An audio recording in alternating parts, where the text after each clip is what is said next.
আসসালামু আলাইকুম বন্ধুরা, কেমন আছেন সবাই? আশা করি অবশ্যই ভালো আছেন। তো বন্ধুরা, আজকের ভিডিওতে আমরা আলোচনা করব বায়না দলিলের আদ্যোপান্ত নিয়ে আলোচনা করব। এর সাথে কি কি আইনগুলো জড়িত, যারা আইনি পেশায় আছেন অথবা ব্যাংকে কাজ করেন অথবা বিভিন্ন কারণে আপনাকে বায়না দলিল রিলেটেড প্রচলিত আইনগুলো খুঁজতে হয়, তাদেরও ভিডিওটা কাজে আসবে। এখানে আমরা মূল সেকশনটা উল্লেখ করব, পাশাপাশি যারা কমন ম্যান আছেন, লেম্যান আছেন, আইন বুঝেন না, তাদের জন্য আমরা সাধারণ ভাষায়ও বায়না দলিলের মূল জিনিসটা আপনাদেরকে বুঝিয়ে দেওয়ার চেষ্টা করব। মনে রাখবেন, একটা সম্পত্তি ক্রয় বা বিক্রয়ের ক্ষেত্রে বায়না দলিলটা বর্তমানে কিন্তু গুরুত্বপূর্ণ। প্রথমেই বলে নিব, বায়না দলিল শুধুমাত্র স্টাম্পে করে কোনো আইনি প্রতিকার পাবেন না। অতএব স্টাম্প করে লাভ নেই, স্টাম্পটা নোটারি করেও কোনো প্রতিকার পাবেন না। বায়না দলিল দিয়ে আপনি সম্পত্তির মৌখিক দখল নিয়েও কোনো লাভ হবে না। তার মানে যা কিছু করতে হবে, আপনি তখনই আইনি প্রতিকার পাবেন যখন আপনি লিগ্যালি অগ্রসর হবেন। যদি আপনি বাংলাদেশের প্রচলিত আইনে যে কাজগুলো করতে বলা হয়েছে সেটা যদি না করেন, পরবর্তীতে যদি আপনার সাথে কোনো সমস্যা হয়, আইন কিন্তু আপনাকে কি করবে না, কোনো প্রকার প্রতিকার দিবে না। তো চলুন প্রথমে আমরা দেখি যে একটা বায়নামা দলিলের সাথে কি কি আইন জড়িত। তো তার আগে বলবেন যে ভাই, বায়নামা জিনিসটা কি, এটা বুঝেন না? যারা জায়গা জমি ক্রয় বিক্রয় অথবা কখনো কিনেছেন, বায়নামা দলিল অবশ্যই জানেন যে আপনার একটা জায়গা পছন্দ হয়েছে, এখন আপনার কাছে সম্পূর্ণ টাকা নাই অথবা সম্পূর্ণ টাকা আছে, আপনি চাচ্ছেন জায়গাতে কোনো ভেজাল আছে কিনা জাস্ট একটু চেক করবেন। তো এই জন্য আপনি কি করেন, একটা বায়নামা দলিল রেজিস্ট্রেশন করেন, 2 মাস 3 মাস বা 4 মাস সময় নেন, এর মধ্যে বাকি টাকাটা অ্যারেঞ্জ করে মালিককে দিয়ে দেন। তখন আপনি কি করেন, একটা সেল ডিড করেন, একটা কাওলা দলিল করেন, একটা কবলা দলিল করেন। এটাই হচ্ছে বায়নামা। সর্বপ্রথম যে আইনটা আমাদের জড়িত সেটা হচ্ছে আমাদের চুক্তি আইন বা কন্ট্রাক্ট অ্যাক্ট 1872 সালের এই আইনটা খুবই গুরুত্বপূর্ণ। তাহলে বায়না দলিলের সাথে সর্বপ্রথম জড়িত চুক্তি আইন। এরপরে হচ্ছে বাংলাদেশের সম্পত্তির জন্য মেইন যে আইন, ট্রান্সফার অফ প্রপার্টি অ্যাক্ট 1882। এই আইনের সেকশন 54A, সেকশন 53B এর মধ্যে গুরুত্বপূর্ণ আলোচনা করা আছে, আপনি নোট করে রাখতে পারেন, পরে প্রয়োজনে নিজে গিয়ে পড়তে পারবেন। এরপরে যে আইনটা জড়িত সেটা হচ্ছে আমাদের রেজিস্ট্রেশন অ্যাক্ট। তো এই রেজিস্ট্রেশন অ্যাক্টের 17 যে এটা আমাদের সবচেয়ে গুরুত্বপূর্ণ, এটা পরবর্তীতে অ্যাড করা হয়েছে। পাশাপাশি 17 নম্বর সেকশনটা আপনি একটু দেখতে পারেন, সেখানে বলা আছে যে বায়না দলিলটা কি, বায়না দলিল রিলেটেড কিছু কথা বলা আছে, তবে 17 এটা আমাদের জন্য গুরুত্বপূর্ণ, আমরা জাস্ট ওইটাই দেখব। এরপরে যে আইনটা জড়িত সেটা হচ্ছে আমাদের সুনির্দিষ্ট প্রতিকার আইন বা স্পেসিফিক রিলিফ অ্যাক্ট 1877 এর সেকশন 12, সেকশন 21 এবং হচ্ছে আমাদের সেকশন 35, খুবই গুরুত্বপূর্ণ। এরপরে হচ্ছে যে আমাদের লিমিটেশন অ্যাক্ট, এই অ্যাক্টের অনুচ্ছেদ 112 এবং 113। এরপরে যেটা সেটা হচ্ছে যে আমাদের কোর্ট ফি আইন, অর্থাৎ যখন ভেজালটা বাসবে, আদালতে মামলা করবেন, টাকা পয়সা কিন্তু খরচ হবে। তাহলে এই মোটামুটি আমরা বলতে পারি একটা বায়না দলিলের সাথে 6টা আইন জড়িত। এটা ছাড়া আরো আইন আছে, সেগুলো আমরা এখন নিচ্ছি না। স্ট্যাম্প অ্যাক্ট আছে।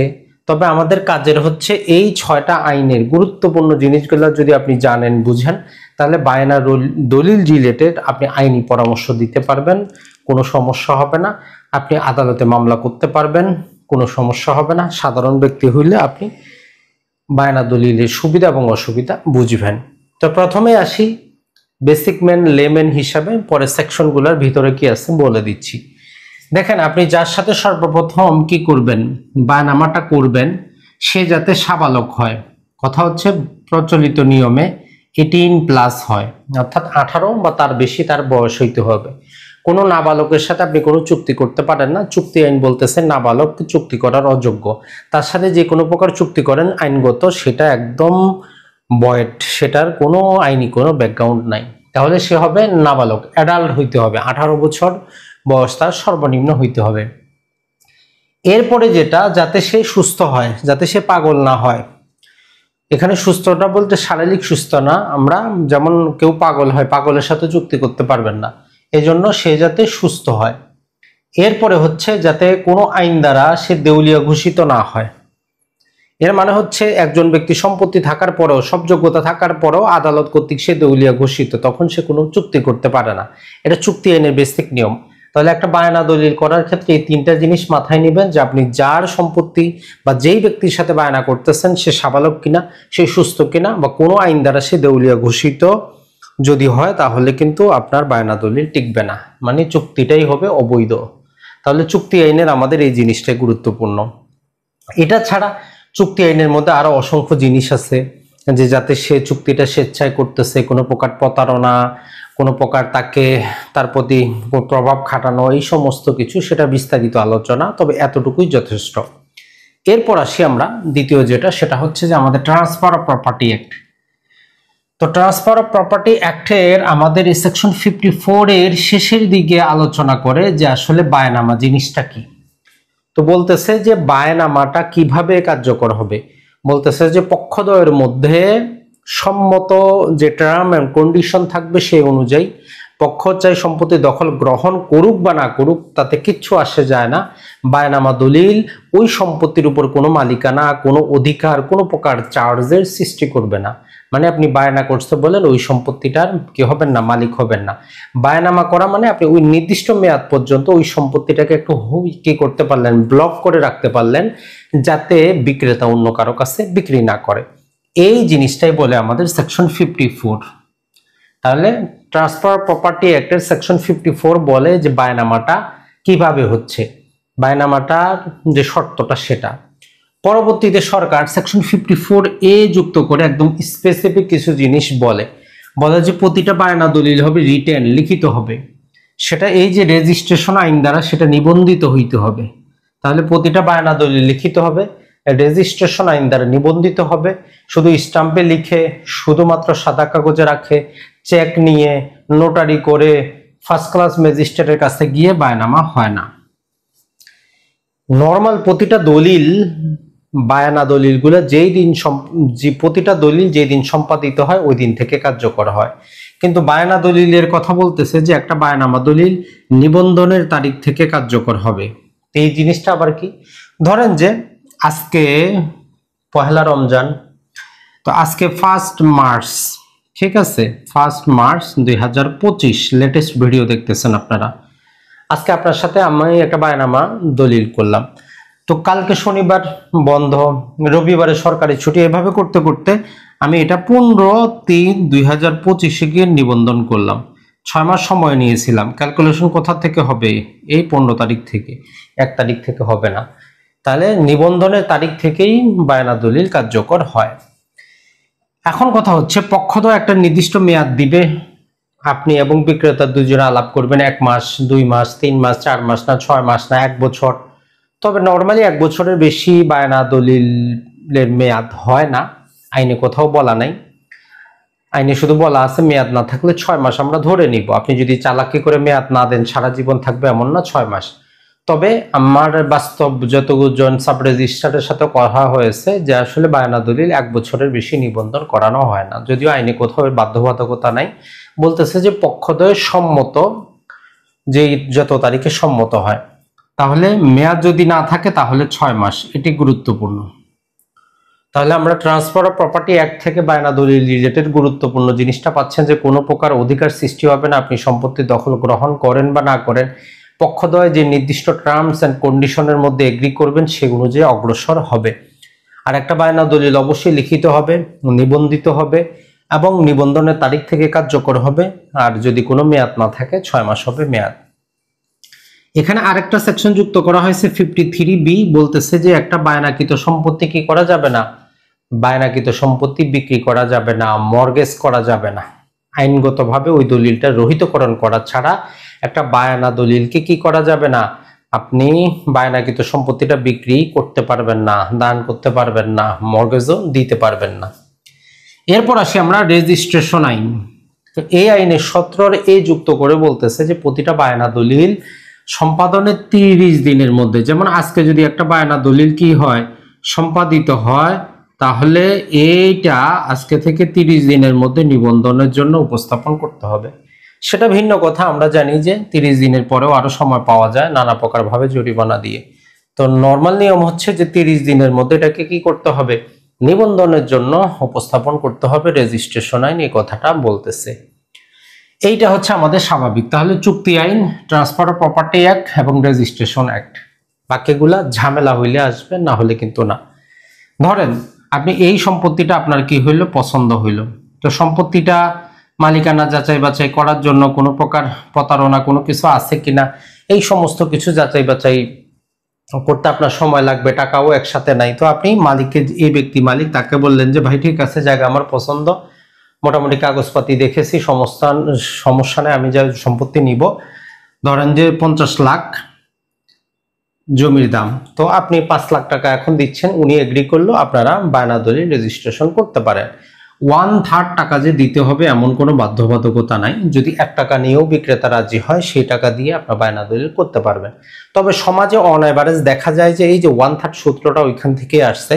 50 লাখের যদি সম্পত্তি হয়, মোটামুটি এখানে বলবে যে তারা 16 লাখ বা 17 লাখ টাকা দেন, তবে এটার আইনগত কোনো ভিত্তি নাই যে 1/3 দিতে হবে।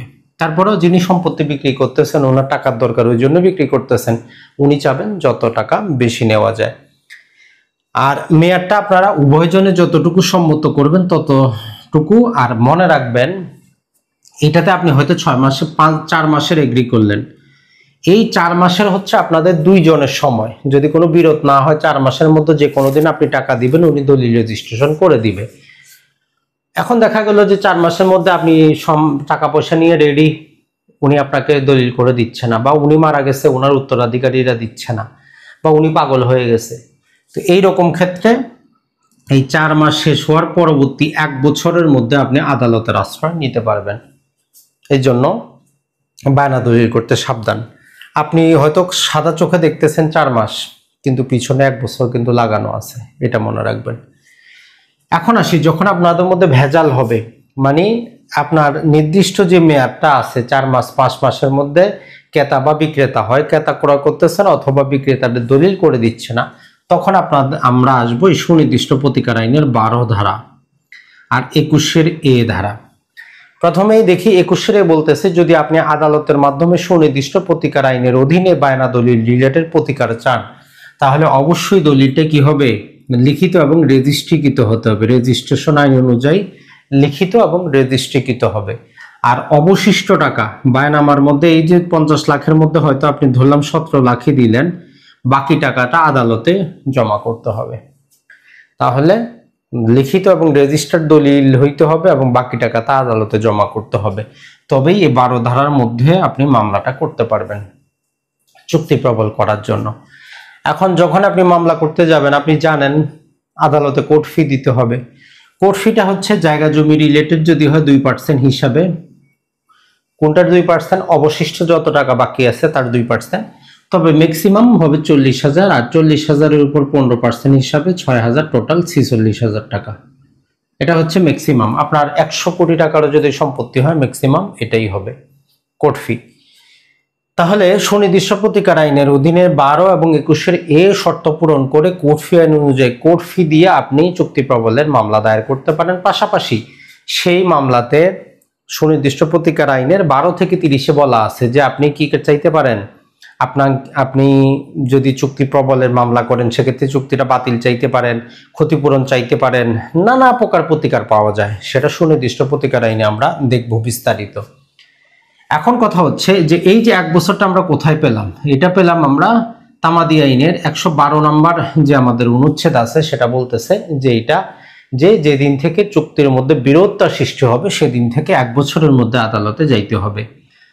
আর ধরেন যে চুক্তি করার পরে বা এই নির্দিষ্ট মেয়াদে আপনি ক্রেতাকে বারবার বললেন যে সম্পত্তিটা কিনে নেন, অন্য ভালো একটা ক্রেতা পাইছেন, টাকাও দিচ্ছে না, কিনেও নিচ্ছে না, তখন আপনি চাইলে আদালতে এই 35-এর অধীনে দায়ের মামলা করে বায়নাপত্রটা বাতিল করতে পারবেন।